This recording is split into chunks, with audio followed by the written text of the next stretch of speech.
Hola, bienvenidos y bienvenidas a este espacio. Mi nombre es Giovanna Zainet Sánchez Inda, estudiante de la Universidad IEXPRO en el doctorado en Educación con Tecnologías de Aprendizaje y Conocimiento en Entornos Virtuales.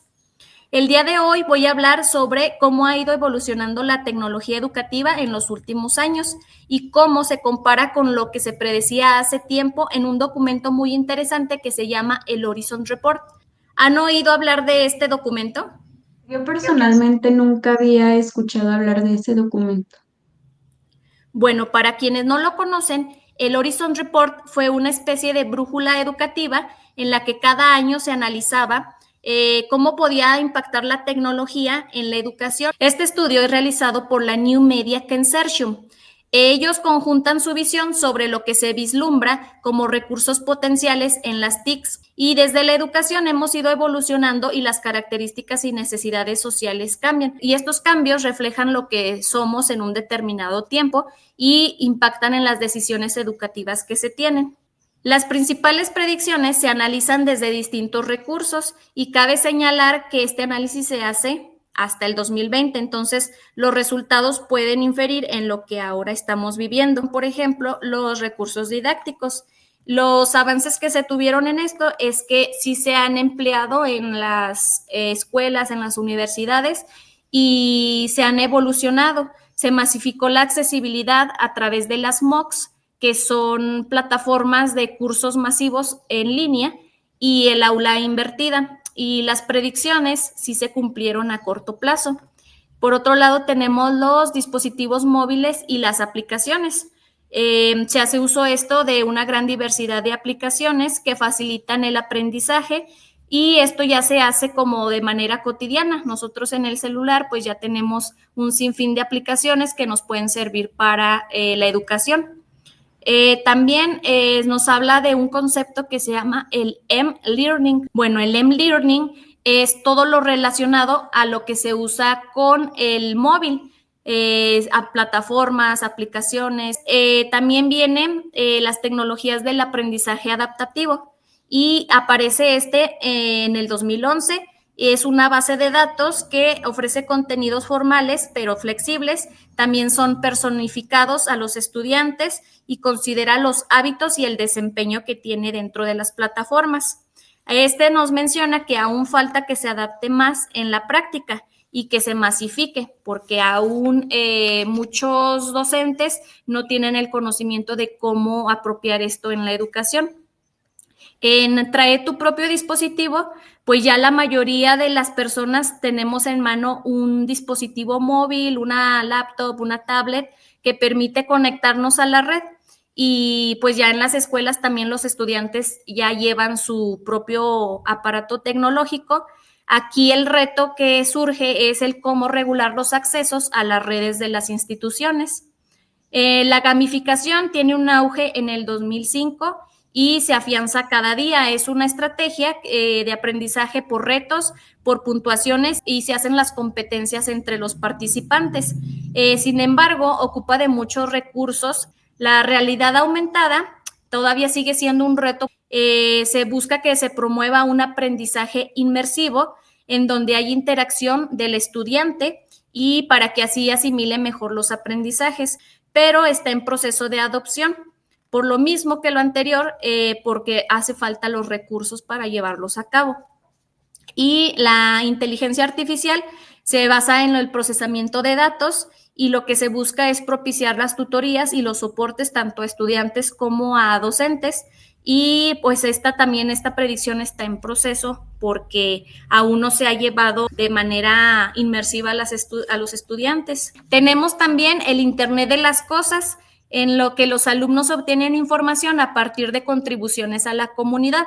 Un ejemplo claro de esto es las wikis, la Wikipedia, en donde se hacen los aportes y la comunidad pues también tiene ese acceso a esa información y se puede ir comentando.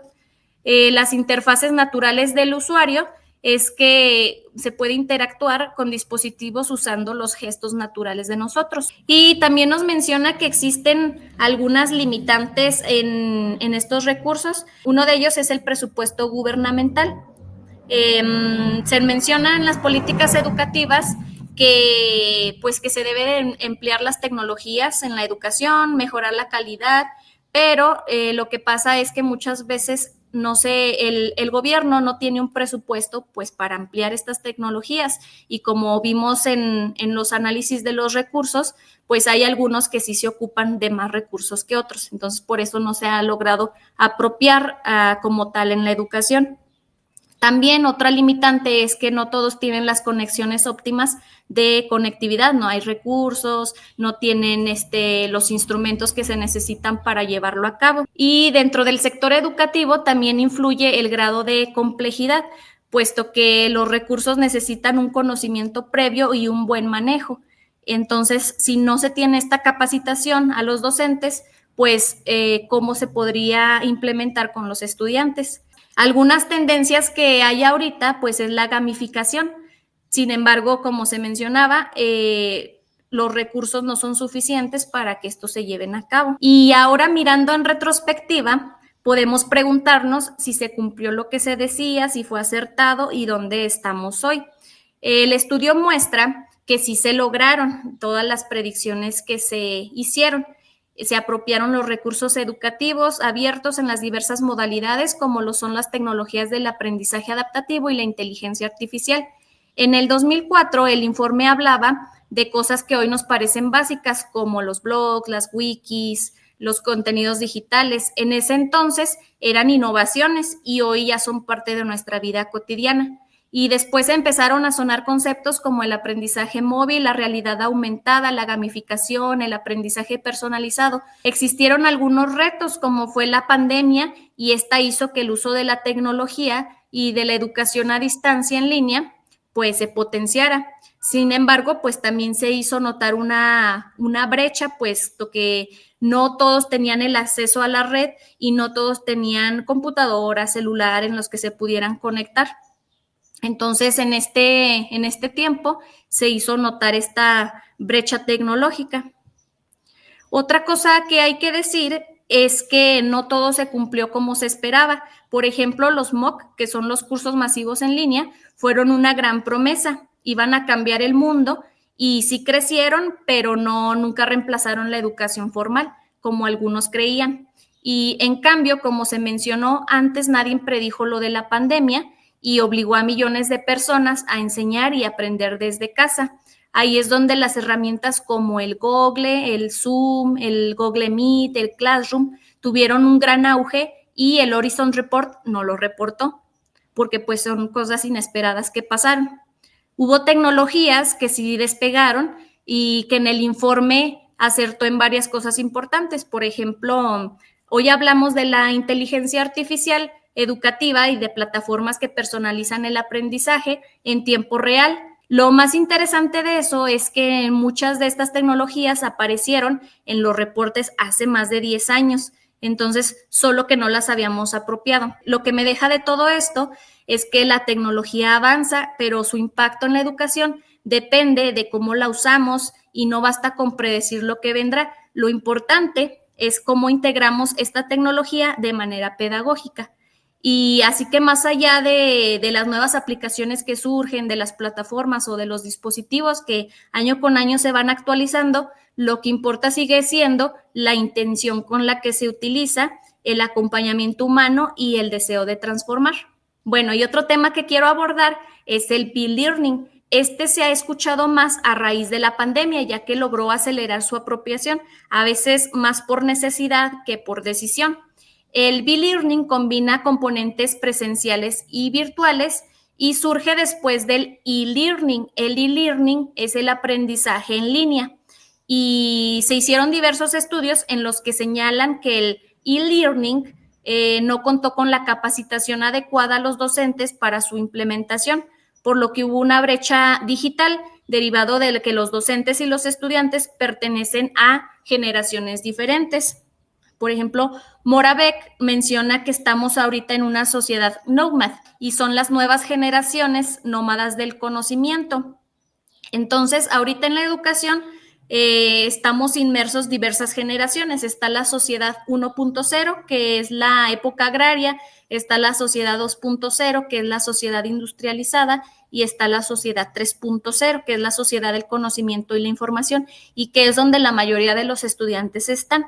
Sin embargo, los docentes que están a cargo, pues podemos pertenecer a esta sociedad 3.0, pero también hay docentes que pertenecen a la sociedad 1.0 y una sociedad 2.0. Entonces, la sociedad Nomad se caracteriza porque pueden trabajar en cualquier tiempo, en cualquier lugar y con cualquier persona y ante el desafío que se le proponga. Y aquí hacemos un cuestionamiento sobre cómo una universidad 1.0, es decir, docentes que están en esta generación y que se quedó en este tiempo de la sociedad agraria, puede formar estudiantes del 3.0. Y surge un concepto que se llama aprendizaje invisible. En este aprendizaje se articula el aprendizaje formal y el aprendizaje informal. Esto se hace a través de que ya no solo aprendemos en las escuelas, en las aulas, con el maestro al frente, sino que ahora los medios digitales fungen como educadores de la sociedad. Ahorita aprendemos por medio de las redes sociales, TikTok, Facebook, YouTube. Tenemos un sinfín de aplicaciones en las que podemos aprender y no necesariamente yendo a la escuela como una educación formal. Pero también se hace este análisis de que no basta con usar y manejar estas nuevas tecnologías, sino que hay que incorporarlos en los procesos de creación, de innovación y de gestión del conocimiento. También nos habla que el B-Learning tiene una comunidad de indagación. La comunidad de indagación se integra por 3 presencias: la presencia docente, la presencia cognitiva y la presencia social. En la presencia docente hace referencia a todas las prácticas educativas y al diseño pedagógico. En la presencia social se percibe a través de la comunicación que se da en los entornos virtuales y hacen las comunidades de aprendizaje.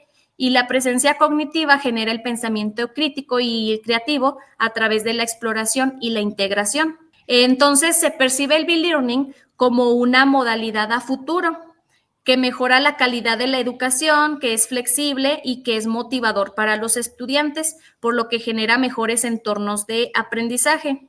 Bueno, pero también el B-Learning tiene algunos retos. El primero es la formación del docente, porque no basta con saber usar Zoom o algunas otras plataformas, sino que hay que saber diseñar experiencias de aprendizaje híbrido con propósito.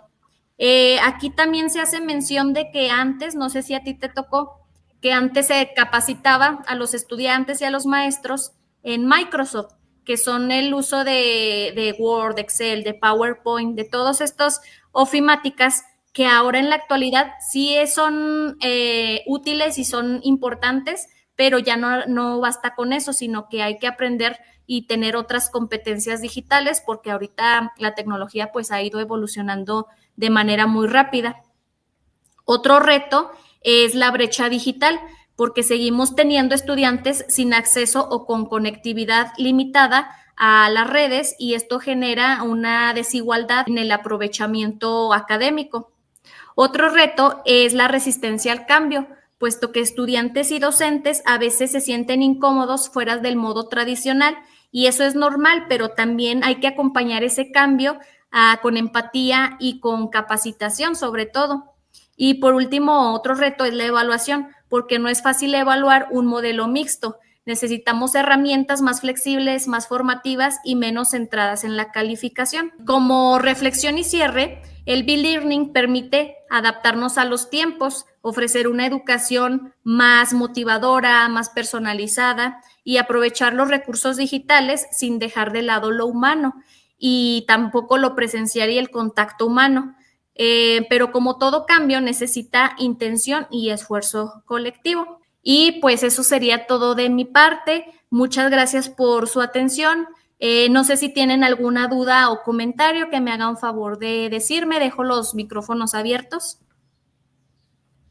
Bueno, yo nada más un comentario para finalizar. Me pareció muy interesante esta presentación. Yo creo que ahora las nuevas tecnologías son una realidad, entonces está muy interesante comenzar a capacitarnos en este tema. Muy bien, muchas gracias por tu comentario. Y bueno, sin más, me despido. y nos sintonizamos en la otra. Nos vemos. Adiós. Hasta luego.